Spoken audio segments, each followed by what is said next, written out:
Are you ready? Yes. Yes. Here we are, Jon Peckman Podcast, coming to you from Connecticut Valley School of Music and Dance Podcast Studio, beautiful downtown Portland. Come over to Bridge, start looking left. If you like the podcast, you can subscribe and like on YouTube if that's where you're watching it. See, I figured out how to fill this dead air. And at the end, you'll hear Dave telling you how to host your very own podcast here if you wish. But right now, today, we have here guitar player, singer, songwriter, Mark Maulucci. Mr. Mark Maulucci is here live and in person. Hello. There he is. Hello. What's going on? What's the word? Wow. It's been a while. It has been a while. We go way back. We do. And we go back further than you think. Really? Really. How? Uh-oh. You're not going to reveal something? Uh-oh. In the year? Yeah, never mind. Go ahead. But I was thinking, because I hope you're gonna talk a little bit about Daddy Cool. I hope so. Oh, yeah. Which was Sure. Not to be confused with my friend Wally Graney's Sweet Daddy Cool Breeze, which is okay. Sure. which features a former really? guitar playing friend of yours. Oh. Tommy plays with him. Oh, really? Yeah. But anyway, we were in a funk band called Daddy Cool. We were. And we played Wednesdays. That's right, in Manchester. At O'Reilly's. Wow, that's right. Do you remember the night that Gatemouth Brown's bus pulled up? Were you on that one? Ooh, I hope you were. I got problems because... With memory? Yeah, I actually do. People say these things, and that does not sound familiar, which doesn't mean that I wasn't there. So this means I can make all kinds of cool stuff up. And Yeah, you won't like, remember that time? Yeah. Well, one of those gigs that we were doing, yeah. the back door flies open, and Gatemouth Brown comes in, and he was an extremely important Texas guitar player. He also played fiddle. Yep. But they were going from Boston to New York. Wow. Asked around. Whoa. About a place that could have cool music on a Wednesday night. Whoa. They found out about us playing there. Whoa. And they came in. Wow. And so Gate comes up. Then immediately went to the Tiger. No. So he comes up, and I get to play with him for about a half an hour. I don't. I would have remembered that, I think. Okay. I probably wasn't there. Every once in a while, because you were with 8 to the bar, so every once in a while you had a gig. I probably was not You had there. a paying gig. I think I would have remembered. Yeah, wow. I would have remembered or a better that. paying gig. Wow. And so he jammed with us, and we finished the set. And then their band plays the last set. I don't remember that. And we're sitting there and I'm going, this is amazing. Yeah. And we're getting paid. They're not, but they're playing for the love. Wow. Yeah. Gee. I don't even love playing for the money. How does that happen? That must be amazing. If I'm driving from New York to Boston, I'm not stopping somewhere. Imagine they got the bug and said, take this exit. Wow, that's amazing. That's kind of cool. It was very cool. Yeah, it was. Wow. It was that was a very special band. And our mutual friend Mark Couture, who played bass in Little Village, when way back when, he put that Daddy Cool thing kind of together. But he had told me about this band that he was playing with prior to Daddy Cool. Okay. And you guys were in Hartford. Okay. Now, do you remember? Because Little Village had done a show or two with this band called New York Chalk. Oh, yeah, right. Okay. And one of the singer guitar players from that band had a band. Yep. Did you drum for that for a little while? You did not? Well, there was a few versions. I did play with Tony Richards later. Oh, okay. When it became the K-Man Band, that's where I played with Mark. That's the one I'm talking about. Okay. So I didn't play with New York Chalk. No. This was right. He was from New York Chalk. Yep. And so I went. I don't know if it was Mad Murphy's or which room it was. I went downtown to hear because Mark said, "Hey, I kind of knew Tony then, and I came down to hear you guys, and that's the first time I heard you play. And I'm thinking, is that about 1989? Maybe? Yes, that would have been about then. Yeah, 88, 89. So that's when I first saw you. I see what you're saying. Yeah. So you saw me before I saw you, probably. Probably. Because I didn't know Mark's history, and then it was later. It was like, oh, okay, you guys were, and then it was me, you, Mark, and Joe Greco. Is that it? And Doug Jones. That's right. It was a killer funk band. A good band. And yeah, I remember that. Yeah, you were too young to see Little Village, but I was. Sorry. But the thing that was cool about Daddy Cool was that Joe was on the far right of the stage, and we'd start with Joe, and he's such a great singer. One of the greatest. And keyboard player. And he would pick a song. And then we'd go over to Mark. Oh, right. And we all pick songs. We would take turns going, counterclockwise. That's awesome. And whoever picked the song led the song. That's the way every band should be. We moved right back around, and it was such a cool concept. That was cool. Yeah. Yeah. We did that a little while. Yeah. A couple of years. Yeah, I would think so, right? Yeah. Yeah, cool. Yeah, daddy cool. I still play with Joe. I played with Joe a couple weeks ago. The Cartels will call me once in a while. Yeah, those are all very good players. I talk to Mark on the phone once in a while. I'll call him up every couple of months. And he usually answers, which is cool. I haven't seen Doug in forever. I saw Doug fairly recently, and, cool. and we still play together. Although obviously the pandemic has curtailed, as we were discussing earlier. It's very tough to. I'm going to get closer, so I sound more radio. Yeah, there you go. But it's tough right now. I hope things finally calm down. But when I was out in L.A. a few years ago, Mark and I had lunch together, so that was kind of cool. Actually, because then he relocated at least once since then. Yeah, but he's back in Cali. Yeah, he went up more towards the Bay Area. Yep. When after L.A. But he introduced us. Far out. So this is his fault. This is his fault. This whole thing. Yeah, exactly. Do you want to take us back to the beginning of your whole thing? Why music? Why guitar? How did it all start? Wow. By the way, one of the things that I've been doing for the last quite a few years is I'm writing. Oh. Not so much songs anymore. Okay. In fact, a friend of mine said... It's a great American novel. Exactly. I've written a couple hundred songs, and occasionally I still write, but not so much. And a friend said, "How come you're not writing songs so much anymore?" And I said, "Because I'm happy." Sure. And that's half a joke, but it's true. Yeah, it's true. There's truth to it. Yep. But I've been writing, and I've been very fortunate to have contributed quite a few biographies of, African American musicians to the African American National Biography published by Oxford University Press. Oh, wow. It's a Henry Louis Gates that's great. creation. That's really cool. And I've done dozens of them. Wow. I did JMO. Oh, that's great. I got it. Oh, that's really cool. And Buddy Miles. Yeah, sure. And then I've done a lot of the old bluesmen. I did Howlin' Wolf. Oh, sure. Buddy Guy and cats like that. So I've written. That's great. I used to do some stuff for Mel Bay Publications. Yeah. I don't know if you remember DB magazine was a. I think so. And I but that they gave me my start. But anyway. Wow. So I wrote. That's great. I didn't know that. That's really cool. That's what's been saving my sanity, because no gigs. Yeah. Now, how do you find people to write about? Do you say, "Hey, is there an entry of that?" Like, how do you? It's kind of like that. I haven't done that for a while, because after as many as dozens upon dozens, I'm kind of done. It's encyclopedic. You're making a contribution. You're actually setting it, and that's great. That's really cool. But they're encyclopedia length, you know. Although Howlin' Wolf, I went way over, and I said, "Sure, it's Wolf." Yeah. You can't shorten that, you know. No, yeah. But so then I decided I wrote a long piece a year ago, historical piece. Wow. Called Rock and Roll Conspiracy. And then... what does that mean? Well, it's funny. Sometimes when you write, and it's the same thing that's true with music. You start something, and it might take you somewhere else. Mm-hmm. And originally it was going to be about the original quelling of the architects of rock and roll. Sure. From 1955 to 1959. Sure. They were basically one by one. Right. Bing, bang, boom. Yeah. Alan Freed and just getting them all. Well, no. What I mean though is that they were silenced.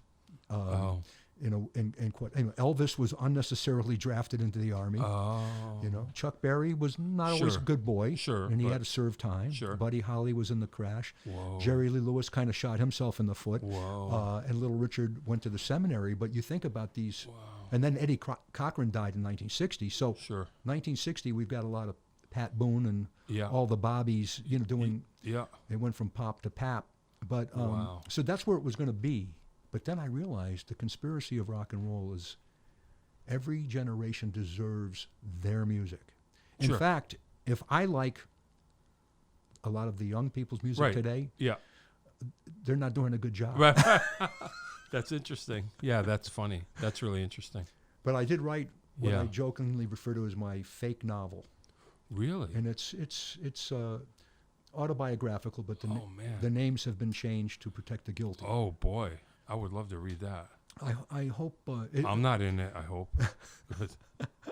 Skip that. You'll be in volume 2 because actually, wow, who knows? But at any rate, cool. But the music thing, Child in the 50s. Sure. I was aware of Elvis. Yep. I knew when he was on the cover of a magazine in his army uniform. It was a big deal that he was going. And what year did he go? 58. Okay.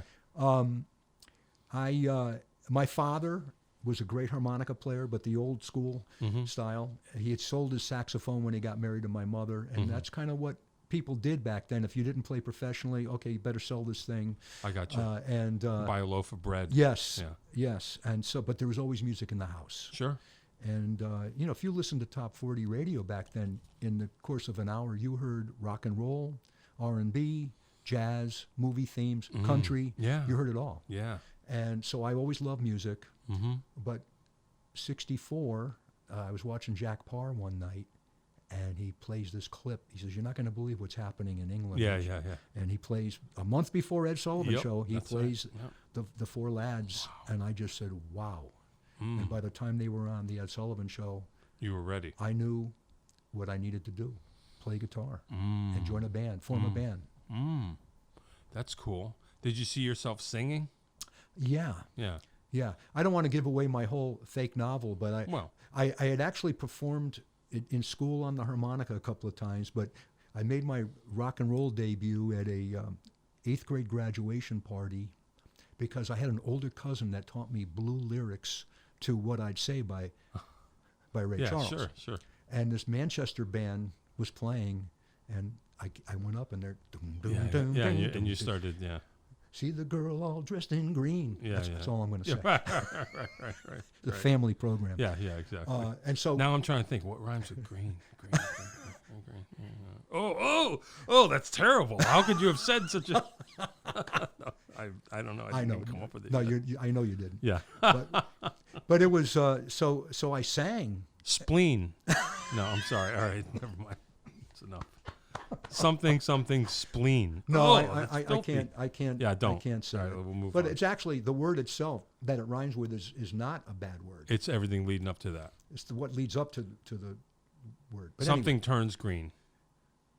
We'll all right. But even though we're talking about green, they were blue lyrics. And, okay, right. And so I said, whoa, the singer, has some power here. Oh.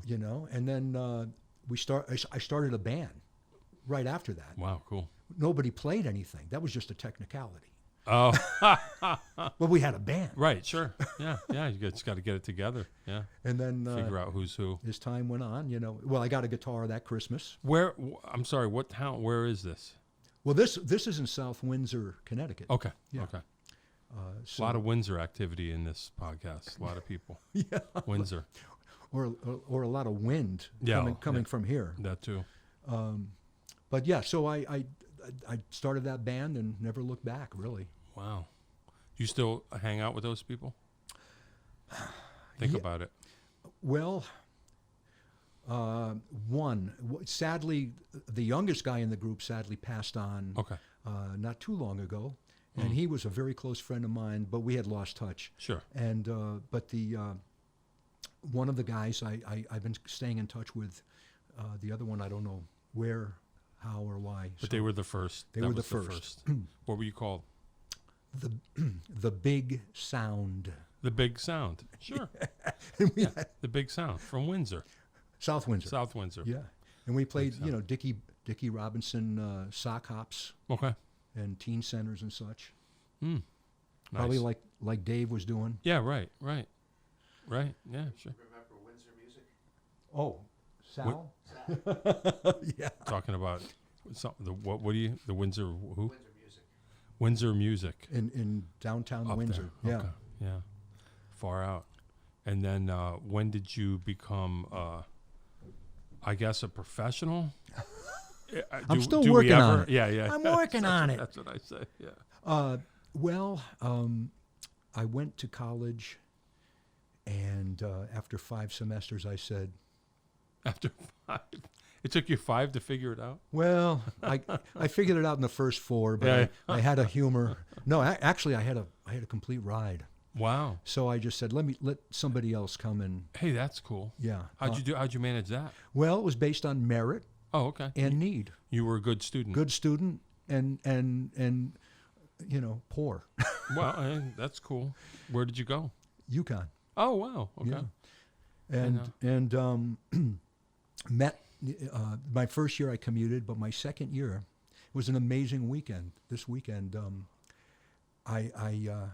Jimi Hendrix passed away in September of 1970. Okay. And I was crushed. Oh, really? Okay. I had seen him at the Bushnell. Wow. His second show, which was the one. Okay. And is that Buddy Miles? No, it's Mitch Mitchell. Still, wow. Noel Redding. Okay. Wow. Yeah. And so I'm getting ready to move in. Now I'm going to live on campus. I commuted my first year. I'm going to live on campus. Yeah. And I'm excited. This is it. And my brother comes home from school and he says, "Did you hear about Hendrix?" And I said, "No." And I was devastated. Ooh. Yeah. And so the next night, I brought my my then girlfriend. I said, I want you to hear this band. Their record's going to come out pretty soon. The Jay Giles Band. Oh, and we went up to Springfield and saw them, and they were outstanding and kind of made me feel a little better. Yeah. And then I go to UConn to move in the next day, and I hear this riff, dun, dun, dun, dun, dun, which is the opening riff of the Allman Brothers' first album. Okay. I said, what's that? Somebody's playing this. And there were 7 floors. I'm on the first floor. I ran up 7 floors, opened the door. Nope, not this floor. Got to the top floor. Yeah, you open the door. There's a naked pillow fight, and you're like, who cares? I want to know where the guitar is. This was the corridor door. Okay. But then I do run down the hallway and get to the door. Yeah. And bang on the door. And Destiny. They open it up, and these 2 cats are standing there with guitars, and we became close friends. Really? Formed a band with one of them. Who was it? Well, nobody from around here. Okay. They were from New York and New Jersey. Oh, wow. And one of them sadly passed a year ago. Okay. But the other one is still up in New York. And then we had a band in college. Wow. So you're like, this is my new tribe. This is, and I'm going, yeah. I mean, wow. I'll still do my homework, but this is what I want to do. Wow. And so then, we went to New York to live for the summer. And we were at the Fillmore the last weekend it was open. Wow. We got out at 7:45 in the morning, and Dwayne Allman goes, "This is church." Wow. And it was. Wow. I had met Dwayne. I saw him 5 times. Wow. Met him. And that's why I heavy. quit college, because I knew what I wanted to do. Yeah, you're like, I'm in it now. This is what I want to do. Why am I going to, What were you studying? I ended up an anthropology major, believe it or not. I was going to originally be a guidance counselor, but an anthropology major, the study of culture. Sure. And I was going to get into ethnomusicology, but I said I'd rather play it. Wow. Yeah. Wow, that's really interesting. That's so cool. Sorry for the long way around. And then, of course, after that, shortly after that, Little Village started. Okay. So you're in New York, and then did you make your way back here for Little Village? Yes. Well, I came back and did one last semester at UConn and said, all right, I'm out of here. Yeah. And then John Frizzell, the other co-founder of Little Village, and just an amazing, talented. Yeah. This guy I don't know if I've ever known anybody that had more raw talent. Oh, real? Okay. Than John. Yeah. It's wild. And so we started hanging out, and we put the band together, and it was 5 years, and we both were kind of jerky. Sadly, we both didn't know what we had. Sure. And then knew much later. So you were kind of the co-band leaders. Yes. All right, let's see. Let's get a good shot of this. Are we How we doing? Yeah.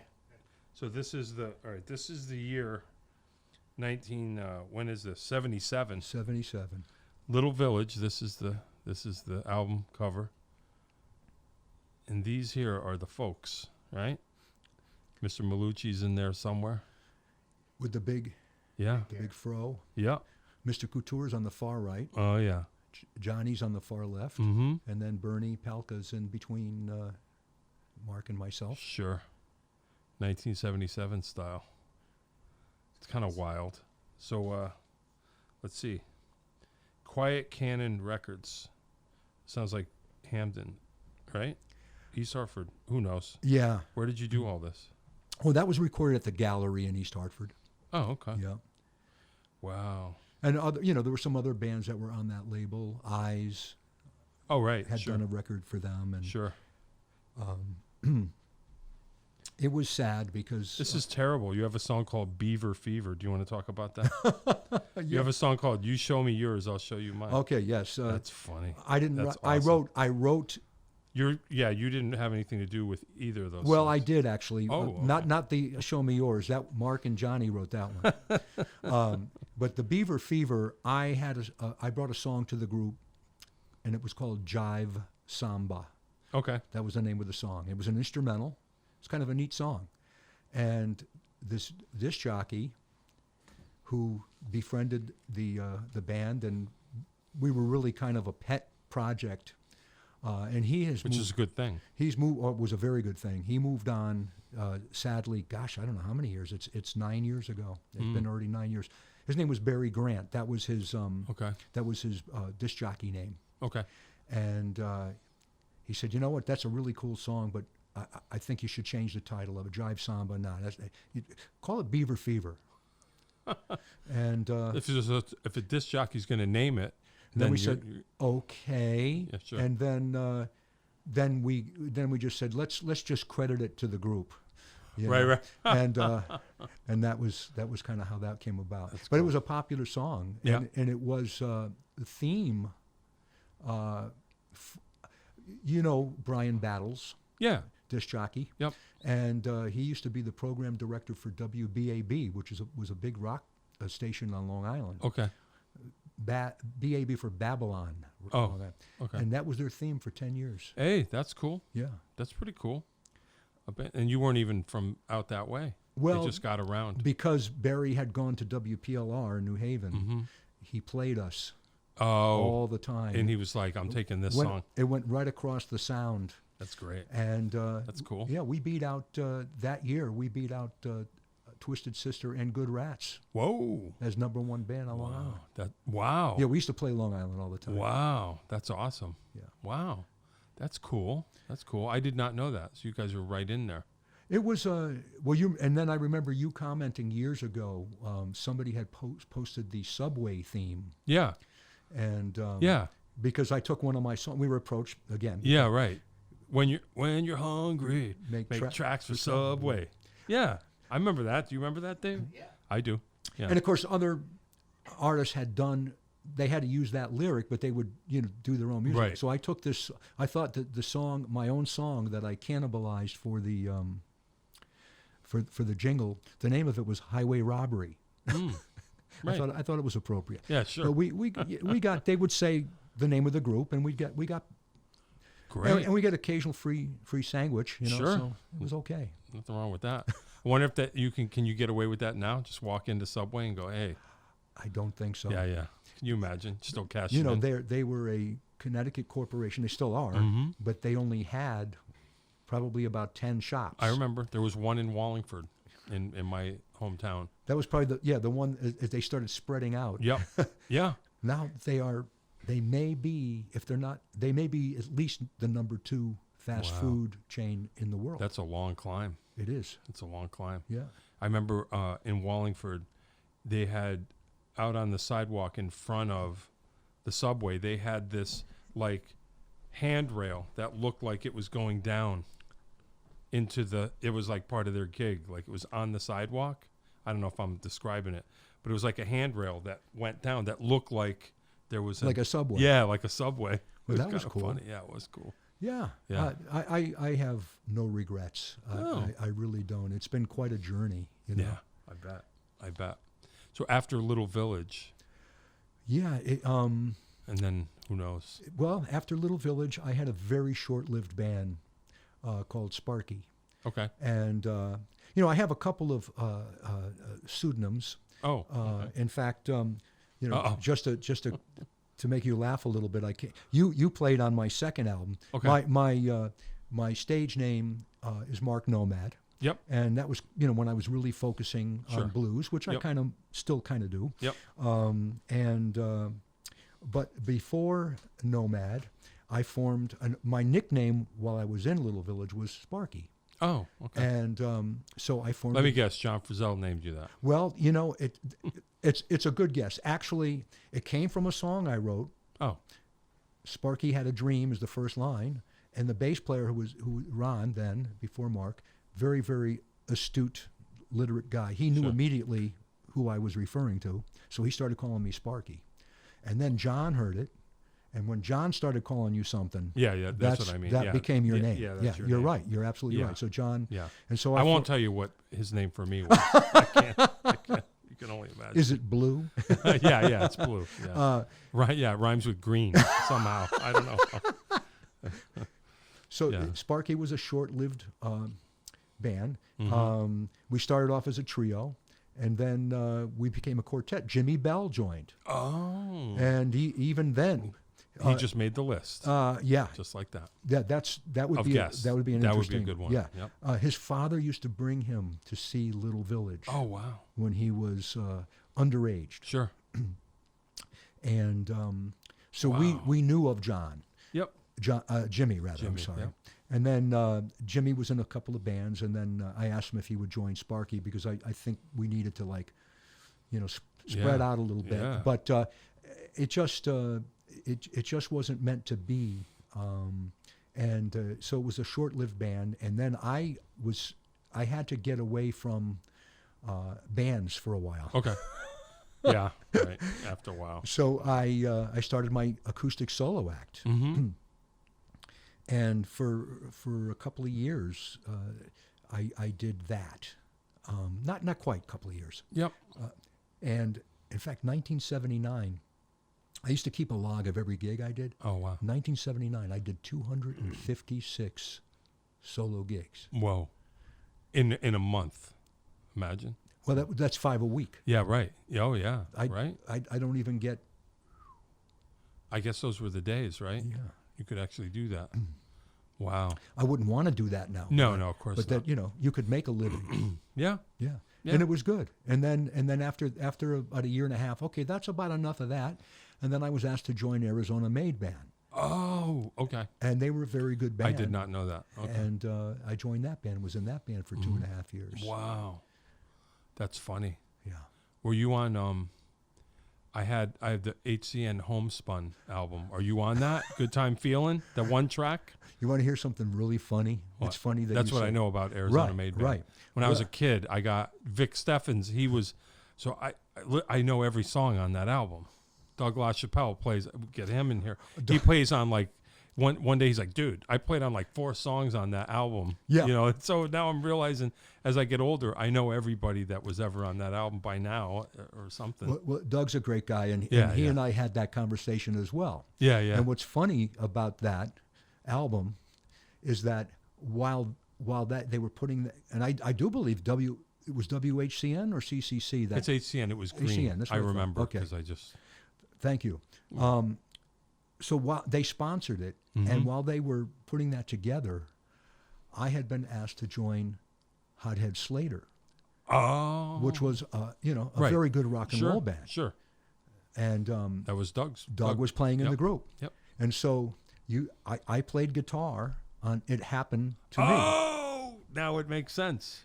So wow. I record that. It was a cool song. Oh yeah. Rick is a talented cat, and it was one of his tunes, and that's so I had funny. a ball playing on that track. Wow. But then as the band started, fleshing out for gigs and stuff, I realized, well, I probably am not the right guy for this project for you. Yeah. And I wasn't, because then, do you remember Doug was drumming, and then they got a guitar player that looked like his brother. I thought they looked very similar. And they got the right guy. I only know the one picture from the back of the album. Oh, okay. And then I met Doug years later. Okay. So then I'm not on the Arizona Made Band. Okay. But you are on the Hothead Slater too. I am on the Hothead. That's funny. And then I joined, right after the album comes out, I joined Arizona Made Band. So that's funny. A lot of Connecticut minutia here. Yeah, no, that's crazy. Yeah, that's really crazy. When did the blues path, how did that happen?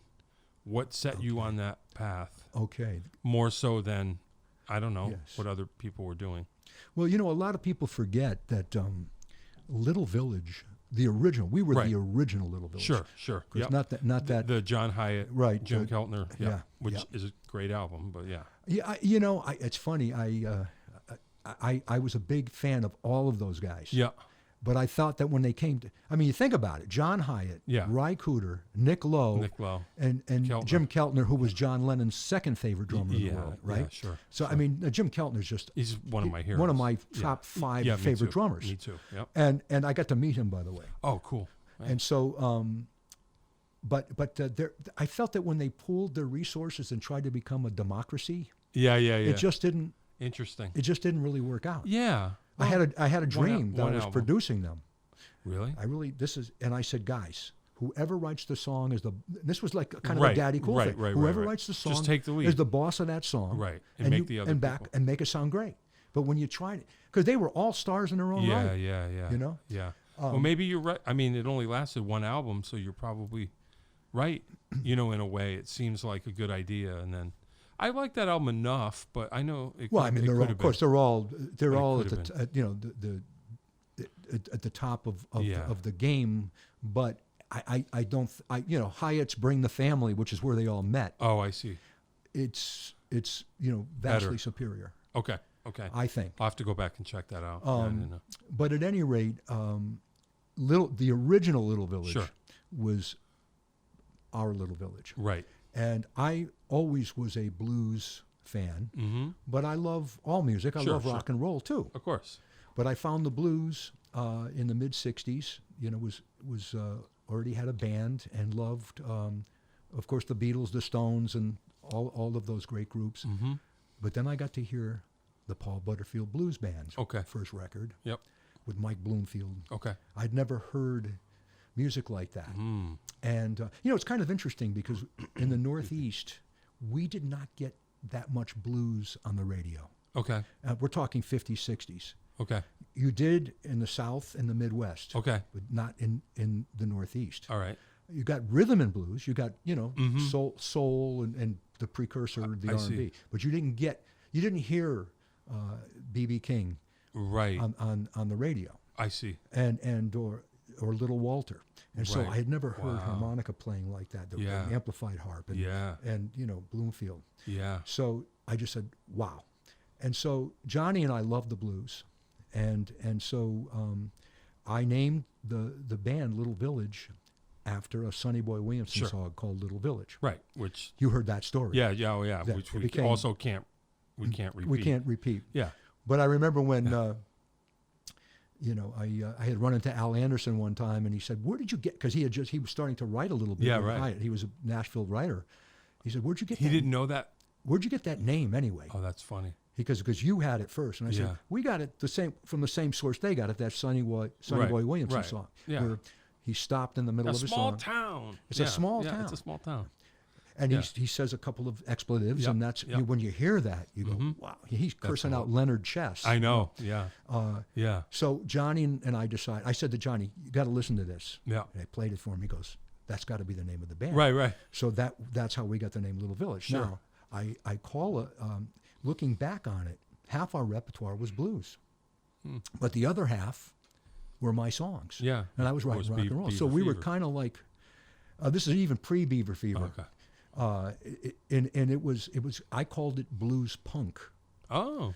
Because I've got this. I'm hoping over the next year or two that I'm going to have to remaster and release some really rare live Little Village recordings from both rhythm sections. Well, it's easy to do it now than ever. Maybe. Kind of, sort of, although depending on your source, like I had to take this acetate. Oh.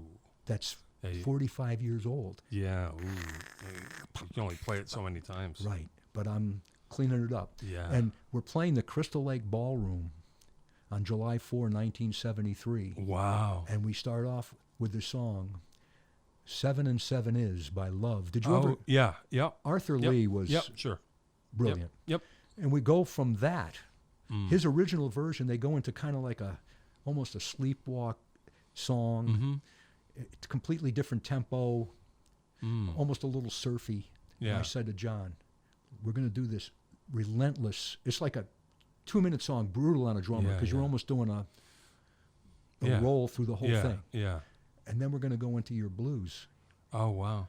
And because that gave me the idea that Love went from into a kind of a goofy light thing. Let's go into a blues thing. Yeah. And that's what we would do. Wow. Stuff like that. That's cool. And Johnny was fully formed back then. So he was like, he was on fire. Yeah. He was on fire. Wow. That's wild. Yeah. Make that happen. We could all hear that. There's some cool stuff. I bet. Some cool stuff. I bet. That's cool. So blues, that's your thing. Well, it is. Well, one of them. One of them. But then, I came out with I had all these songs. A couple of years. So you're writing all the time. I was writing all the time. Okay. In fact, a dear friend of mine, I gave him a guitar lesson last week. I give you guys credit. Teaching it's a beautiful thing, and it's not for everyone. I love it. I have taught so many. I've made some lasting lifetime friendships. But I was teaching this guy, and I had this old. Remember Jerry Hahn? Dave, he was a jazz guitarist, and I used to subscribe to Guitar Player magazine in the 70s, and he had a great column, and all the scales are there. So, but anytime I would sit down, I'm learning the scales, but then a song would start trying to come out. Gotcha. And I had to pursue the song. Yeah, right. I wanted to improve my guitar playing. Yep. But whenever I started practicing, songs would start coming out. Oh, that's all right. So I had to do that. I had to follow that. That's okay. And so that's kind of what I was doing then. I was writing a lot of songs, but your songs, they're kind of like your children. You some are cuter than others. Sure. Some are smarter than others. Sure. But you have this attachment. They're my children. And when I first, I don't even like to use the word retired. Yeah. I graduated from my last gig, which was a wonderful gig. In fact, I used to come to this place. Right. And one day I found a cassette from the late 70s, just song after song after song. And I said, I'd like to hear what these sound like fully produced. Oh, wow. And so 2 years ago, I put out a record called Rocks in My Head. Oh, and these are all the leftovers. Volume 1, because I've got enough for I hope I can do another one, but I've got enough for about 5 more. Wow. And I used my old Sparky name. Oh, cool. Cool. So you just like updating. I didn't want to confuse the blues audience. Right. I got you. Yeah. That's cool. That's what I did. The blues audience. How many blues albums are you up to? I have 10. Oh, wow. Yeah. Yeah, that's cool. That's cool. I remember there was one.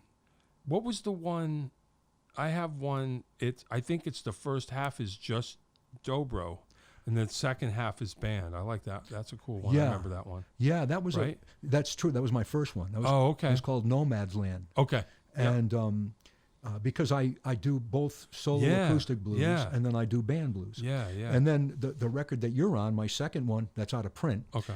Got to Carry On. Okay. I'll have to think now. With all the digital distribution, I can probably do a digital release of these first 2 records. Yeah. But there's 8 other, as I was joking earlier, archaic round things that I have out.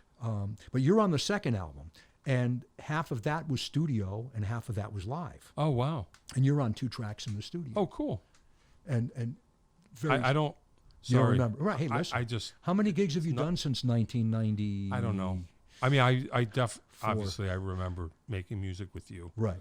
But I'd be lying if I said I remembered those. Where did we do it? My studio in Hartford. Oh, really? That's where the first Daddy Cool rehearsal was at. Okay.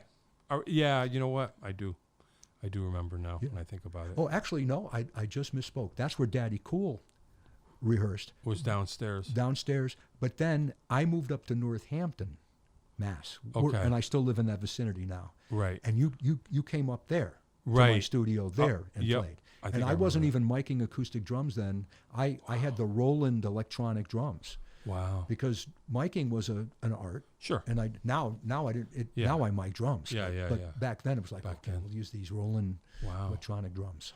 Yeah, maybe. Because I had worked for them for 8 years. Oh, right. And went to my blues. So you got the good stuff. You got the good rig. So after in '87, I decided I want to go back to blues and focus on that. Yeah. I'm just that it feels right for me. Yeah. And that's I was in Chicago and the Mark Nomad name. I was jamming with Jimmy Johnson's band and and they just said what do we call you? And so I just said Mark Nomad. Yeah, sure. And that's been my blues name. Wow, that's cool. Yeah, you got to have a blues name.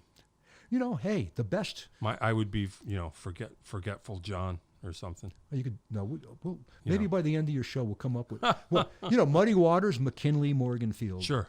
Which is a great name. Yeah, Howlin' Wolf was Chester Burnett. Mm-hmm. B.B. King was Riley King. Okay. So I think it's cool to have blues names. Yeah, why not? But then again, this is pre-Joe Bonamassa. Right. Yeah, now you could just have you could be anything. Yeah. That was another thing. Yeah. Too many syllables. Yeah, too many syllables. Although I guess it's working out for him. I guess it has. Having that many, yeah. Wow. Huh. All right, cool. So, but then, I mean, that brings us to what you're doing. Kind of, sort of, yeah. Kind of. Semi-retired from playing, kind of, for the time being. Like we all are. But kind of like we all are. Oh, yeah, so many. Yeah. It's sad. Yeah. I just, I got I still subscribe to Rolling Stone magazine. Okay. Yeah. Since the 60s. Wow. And I keep thinking I'm going to stop doing this. Yeah. Especially since, it used to be, 50 cents an issue. Yeah, right. Now they're $10 on the newsstand. They're very slick. Now they're monthly. Yeah. Back then they were bi-weekly. Right. But on the cover is Silk Sonic. Oh, okay. Bruno Mars and Anderson .Paak. Great drummer. Yes. Good Lord. Well, you know what? I like Bruno Mars. Sure. And I saw them on the Grammys last year. Yeah. I don't know. Was it this? I've lost count of the. And they did a tribute to James Brown. Oh. And then they came out as Silk Sonic. Yeah. And Anderson's out in front. Yeah. And, I did see that. And they are outstanding. Yeah. They were talking about they've got these Ludwig drums with the heads, the Dynasonic. Oh yeah. They're trying to go old school. Yep. They're even talking about guitar gauges and picks because they want to get that sound. Are you like that? Not to that degree. I'm old school. Yeah. That's why I like them because they they sound they're old doing school. The thing. Yeah, that's but like cool. I say, I respect the fact that the young people have to have their own music. It's nice to hear something that doesn't have auto-tune on it, Sure. And they're going back to the stuff that they kind of grew up on or heard, And it's music is like food. Yes. It's just got to be good. Yeah, I agree. I start to realize, obviously as we get older, there's less things that we understand, I guess, musically, maybe, you always, but like you say, we're not supposed to like it. If we like it, it's not good, being older. And I'm experiencing this thing this week. I don't know how you would feel about this. I just think it's funny. I realize there's a dividing line, and I found myself on one side of it. If somebody posted something on Facebook, there's a thing that the youngsters do. They call it a silent disco. It's like a DJ gig, but everybody wears headphones. They pass out headphones. Oh yeah. So it's quiet. if you're observing, it looks stupid because it's just a bunch of people in headphones silently dancing. But I'm like, oh, that's awesome. Like, because Dave knows with me, I'd be like, if I could control what goes into people's ear holes, I'm all about it. I'd be like, here, you got to hear this the way I'm hearing it.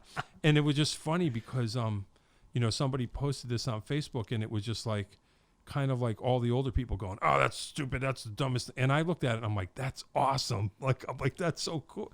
That's cool.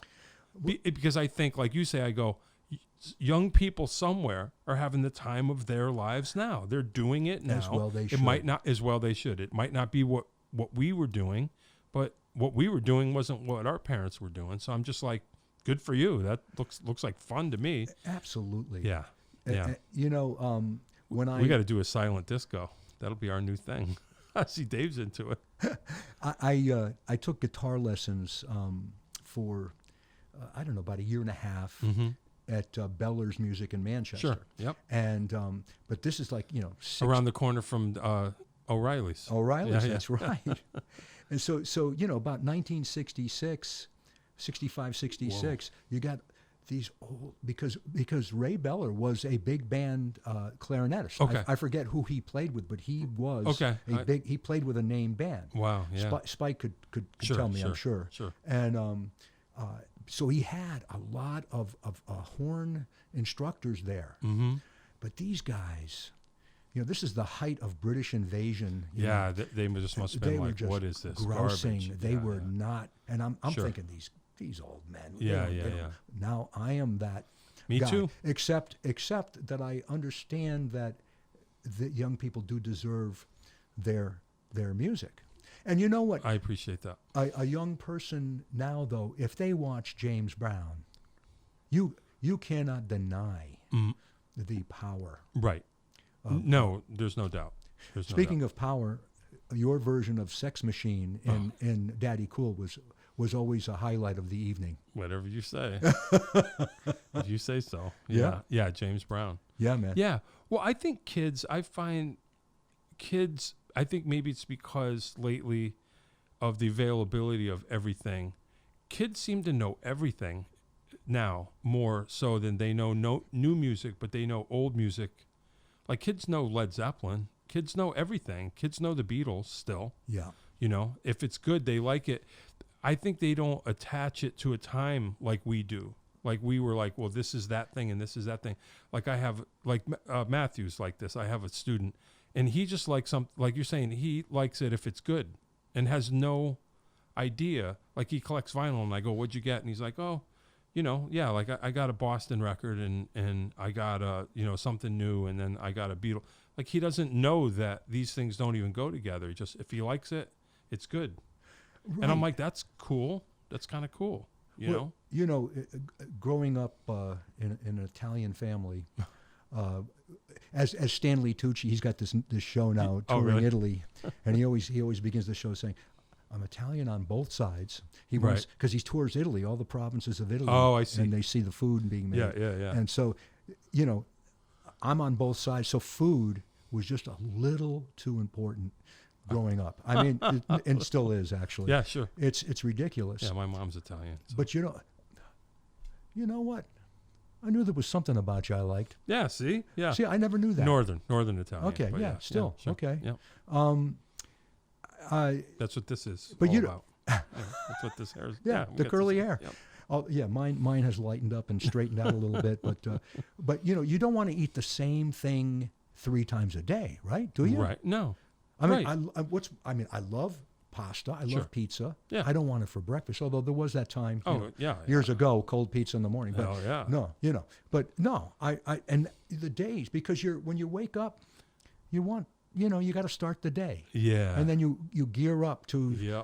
But you know how important the dinner was. Mm-hmm. But again, I think music is like food. Mm. And if it's good, you know, in the best food, the ingredients can be very simple. Wow. But they have to be very good. Gotcha. And, right on. And that's what it is. Yep. That's cool. Yeah. But we were exposed to a lot of different things, and everything's niche oriented now. You know? Right. There's this station, that station, they focus on these types of music, and we heard all these different types back then. And like I said earlier in the, Yep. You'd hear Frank Sinatra's My Way. Yep. And then you'd hear James Brown. Mm-hmm. Yeah, I wasn't around, but I can say that in my experience, in my world growing up, the very early days of MTV was a free-for-all. Like, that was like anything goes, at least in our world, because there wasn't a whole lot of videos yet. So you would have, Jay Giles, and then the Police, and then maybe a live blues thing. They just played whatever. So for that couple of years, Stray Cats would be on next to, and it was just like, oh, okay, whatever. We're lucky to be seeing anything, kind of like what you're saying. Just like put it on and we'll watch it and take it for what it is. Yes. So, and then it became slowly a little more kind of segmented. But yeah, at the early days of MTV, it was just kind of like, whatever, we'll take it, whatever it is, just give it to us. And we'll be into it. Well, I understand being in a mood if you want some soft jazz, but I think the people though that only like the Sirius XM thing. Yep. It's the one station. Oh, I see. That's the only genre that you're going to hear. Right. And I just think it's healthy, But well, maybe people switch. Through hopefully, channels. I hope they do. Yeah. I hope they do. I do. How about wow. I had a question. How did you get involved in this? Explain to me again what this writing for the encyclopedia. How did you get involved in that? How does that happen? Well, you know what they say, it's who you know. Sure. And it's always who you know that where a door can open. But this friend of mine was an editor. Okay. And I showed him a couple of the things I had written, and he goes, "Would you like to contribute?" And that's great. And so I did, and it was. I'm so grateful to have had that opportunity, especially these people that really impacted my life, hell yeah. Yeah. And then I even, I felt that there were some people that really deserved. I even wrote Mickey Baker. I wrote his. I don't know who that is. He was a session jazz guitarist, but he was a session player. But then he had a partner, Sylvia, and they released a record called Love is Strange. Mickey and Sylvia. Mickey and Sylvia. Sure. And I felt like he deserved to have his story told. Yeah. So I wrote about some cool. obscure people. Oh, wow. But then I wrote about, like I also did Clarence Clemens. Wow. Because this guy. Sure. I mean, I think Bruce Springsteen's a very talented cat. Sure. You wouldn't hold him back. Right. But I honestly believe that without the big man, he had not had the power and impact that he had when he had it then. I mean, he can sit down and a room will be quiet because he's singing with strumming an acoustic guitar. I agree. But there was something Clarence amplified their whole thing. Yep. I thought. And so I thought that story needed to be told. Yeah, that's interesting. So it runs the gamut. But they all are musicians. Yeah. They, but I went way back to this to some of the very obscure bluesmen, acoustic bluesmen, such as like Tommy Johnson, who was a contemporary of Robert. He was before Robert Johnson. Okay. And then, oh my gosh, yeah, probably so many. Willie Brown, who Robert Johnson quotes in one of his songs. Oh wow! So I did research. And it was really it was quite gratifying to do these pieces and give. Yeah. And they're kind of encyclopedic length. It'll live on. Yeah. Kind of set the record straight. That's really cool. Who are some of your favorites of the old, more obscure that you could turn us on to? Well, I remember. I didn't write his. I think somebody already else had written it. But the very first time I bought this cassette, remember those things? Yeah, sure. And I was one thing I should mention is that I've never left. I've always gigged and always put out music. Sure. There have been periods of time when I didn't have a record out or something, but I decided, okay, this is a tough way to make a living, and as a parent, I had to try to be a little more supportive, literally, And so, well, what am I going to do? I can't work in a factory. Sure. Not that there's anything wrong. No, I know what you mean. But what am I got to do something that's related to what I love. I work for a music company. Sure.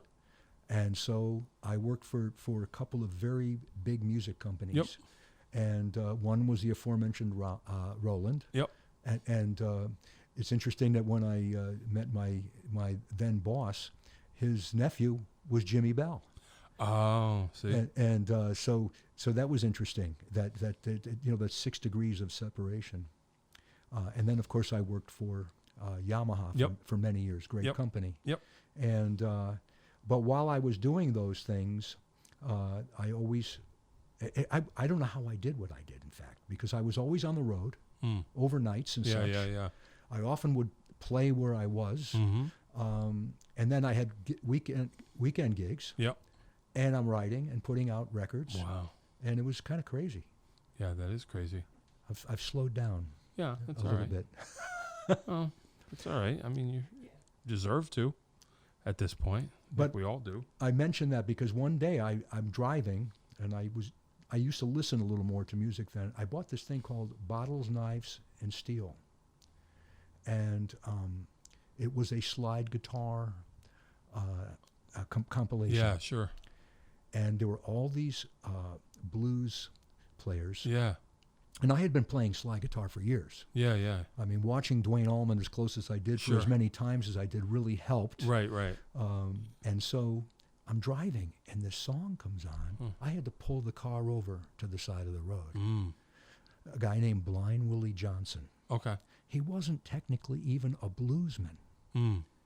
He was born in Texas. Okay. And he recorded in 1927, 28. And he did kind of spiritual music. Yeah. But he played the slide guitar. Yeah. Ry Cooder, I found out after the fact that Ry Cooder he knows everything he did. Yeah. And so there's one. There's one that's obscure guy. And, okay. And there are so many that don't get their due. Right. You know. Well, we probably don't discover their recordings till so much later. You know. Right. When people start. Did you see American Epic? Do you know what that is? Did you see that? It was a documentary. It's probably a handful of years old now, and it was about 78s when the record companies went out into the boonies. When radio started to take a chunk out of their revenue, and the city slickers weren't buying the records, so they would go to and anyway, the Carter family came out of the woods and did their first recordings. They would set up in a warehouse with a lathe. Yes. Anyway, I learned a lot of. So there was a box set, and I learned a lot of blues. They did the Mississippi Delta people, and the Tex-Mex stuff, and the Native American stuff, and there was all, country music. It was all in there.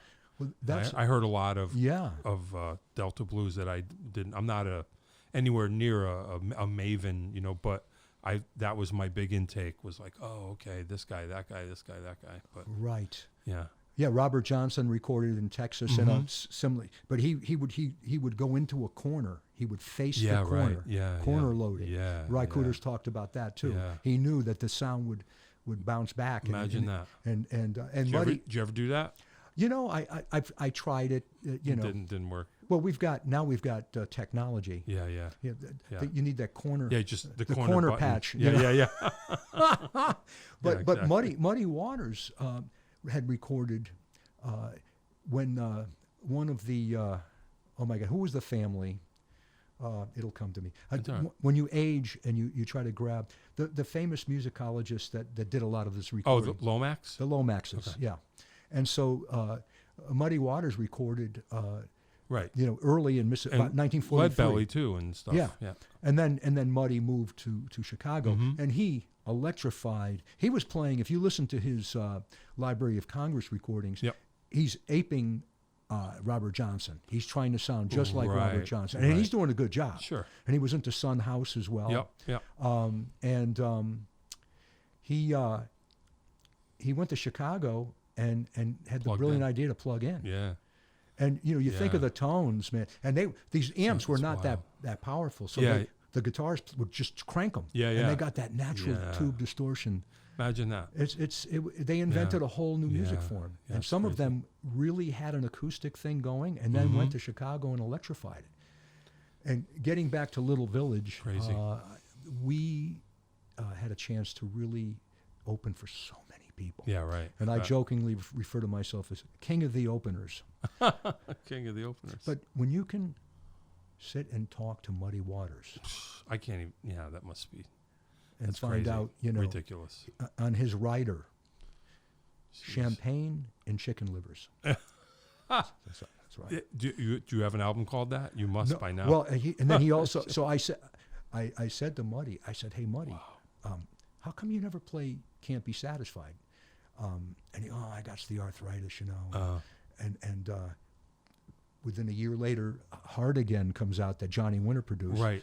And it's on that album. I'm not taking credit. Johnny probably thought it. Yeah. But what was cool was he had a song called Champagne and Reefer. Oh yeah. Right. Yeah. So And I'm working on my version. yeah. Sure. Yeah. Exactly. Wow. That's heavy. But Muddy Waters. heavy cats. What was that? The Shabu, probably. No, actually, that was Crystal Lake Ballroom. Oh wow. Okay. Yeah. I don't know about that. Where was that?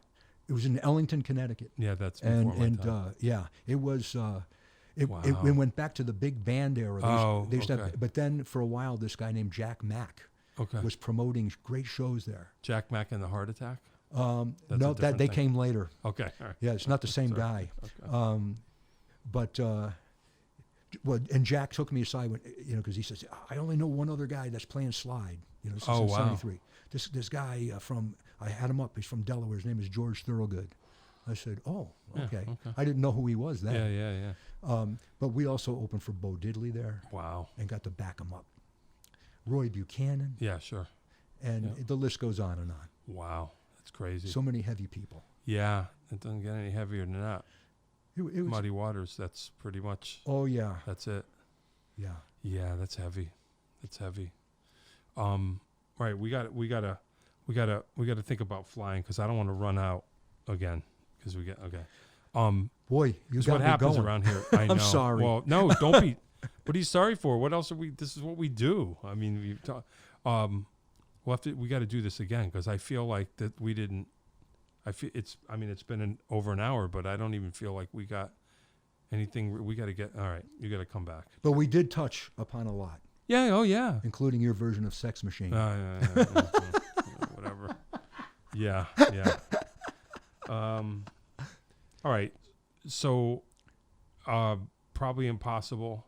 Okay, I'll try to make this quick. If you know the questions, these are just like the kind of wrap up kind of questions. Sure. Are you an ardent and consistent practicer of your instrument? I play every night on the couch. See? That's cool. I don't practice anymore. Sure. I play. Yeah. But I just want to keep the fingers. Yep. And I'm not going to complain, but aging is not for the faint of heart. Right. Got a lot of aches and pains. No, and my hands. I'm getting there. My hands give me a lot of trouble. Yeesh. Sadly. Yeah. Too many chicken livers. Every night on the couch though. Yeah, well, that's kind of good. I guess you got to keep it together. Desert Island album or a few. We're going to do a different kind of show too. We talked about. I want to start doing different kind of shows. I want to just talk about I want to have guests come back and talk about just that. But hit us with a few. Wow, man. That you feel like this is all of life is here in this thing. Man, I tell you, it's a tough one. I know. I couldn't even limit it to one. Okay. But I could, and I don't want to keep you, but just a few off the top of my head that changed my life. Yeah. Oh, of course. Like the first Butterfield record. Okay. Even the second one, because it was completely different. Okay. And they were doing these jams that you can hear the subsequent Dead and Allman thing that came from East West by the Butterfield Band. I see. Those records, the Beatles were for me, Sure. I mean, looking back, Revolver. Yeah. I mean, Tomorrow Never Knows. Yeah. Come I on. was just talking to a friend about that today. Christmas of 1965, I come downstairs, my K electric guitar used that my parents got me next to the new Beatle album, Rubber Soul. Ooh. Best Christmas Imagine that. Of my life. Wow. The American version that opened with, because they're I've just seen a face, I think, was the first one. And then Norwegian Wood. Yeah. And then I think after, even Revolver was different. When did they go? No, maybe starting with Revolver, they started doing the same. Yeah. Sorry to be a know-it-all. Right? No. Revolver, the American Revolver didn't have a few. It didn't have Dr. Robert. Oh, that's right. There's like 3 or 4 plucked out. I guess Sgt. Pepper was the start. That was the start of the uniform. So any Beatle album was an event. Yeah. But then, Jimi Hendrix. You had the Bold as Love thing. You did that for a while. Your Hendrix tribute. Yeah, Hendrix 2 years, Hendrix tribute band. Yep. When we were in Daddy Cool, I was doing that. That's right. Hendrix. Yep. Wow. Yeah. I mean, what Hendrix album? Well, could you pick one? The first. I mean. Yeah. The first two. I mean, Access Bold as Love is. That's my favorite. Is kind of like I mean, the first one's amazing. Yeah. And Electric Ladyland, amazing. And Band of Gypsies. Holy crap. But Bold as Love was, Access Bold as Love was, there's something, he brought it was beautiful. I kind of think so. And, Forever Changes by Love, unbelievable. And I mean, and then Blood on the Tracks in 75, nice. The Dylan. Yeah, I love Blood on the Tracks. Yeah. And then, there's so many. Yeah. Well, so many. We'll just leave it at it's so many. And then we're going to skip Italian food. That's what you would eat every day. You know that question. The food, if you could eat something every day with no consequence, if you were a perfected being and you could eat one thing and you were only limited to the one thing, it would be. I got to tell you, I still my favorite food is when I make a sauce and have pasta with I have my mother's recipes. Yeah, I just have my mom. My mom made sauce and meatballs yesterday. Because it's that time of year we're on that. Yep. I made some risotto the other day, which was more of a northern Italian thing. Yep. Not so much southern Italian. Yep. I've been to Italy a couple of times. No, I've never been. I'm going back. And great musicians there. Oh yeah. Oh yeah. So anyway, cool. We could go on forever, yeah. and you can market this as a cure for insomnia. Yeah, well, whatever. Don't you worry about that. Don't you worry about that. Not at all. No, not at all. No, not at all. Let's do this again. We'll figure it out. Thank you, guys. I have always. Thank you, Dave. Yeah, yeah. I have a cool space you guys have created here, by the way. He's created and allowed me to. Yeah, no, Dave's the man. He is the man. Yeah, no doubt. All right, we are going to do this again. We're going to focus on albums. I'm figuring it out. I want to have a different kind of show sometimes, like a little side every once in a while where we just talk about music. Now that we get the whole biography, I just want to get into it because time flies. Boy, I'll see. And I want to. So you're going to be on the short list. Some people I don't want to have back because I don't care. I didn't, I'm just kidding. No, but you know what I mean. But you're going to be on the short list of talking about albums and music. So expect that call one of these days. Thank you, John, for having me. Of course. I'm glad. And as it's always, about time I know. It's a good excuse to visit. That's the other good thing about the show is it's like we would have never done this, but here we are. Here we are. Doing it because of Dave. Dave makes it happen. All right. Thank you. Jon Peckman Podcast. Connecticut Valley. Where are we? Connecticut Valley School of Music and Dance in beautiful downtown Portland, Connecticut. We're on every platform that there is for the podcast. If you're watching this on YouTube, like and subscribe. We'll just see what happens. I don't know. We're going to see what happens. And stay tuned for Dave. He's going to tell you how you can have your very own podcast of your own here at Connecticut Valley. Thank you, Mark Maulucci. I appreciate you being here. You betcha. See you next time. Outro. Ciao.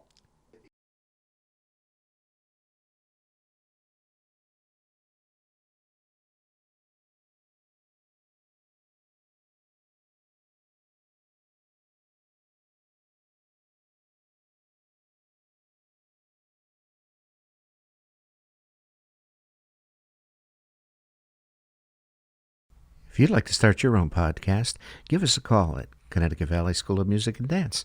Our professionally designed podcast space is here for all your recording needs. Rent out our studio to do interviews with up to 4 people, to record audiobooks, social media content, and all other recorded material.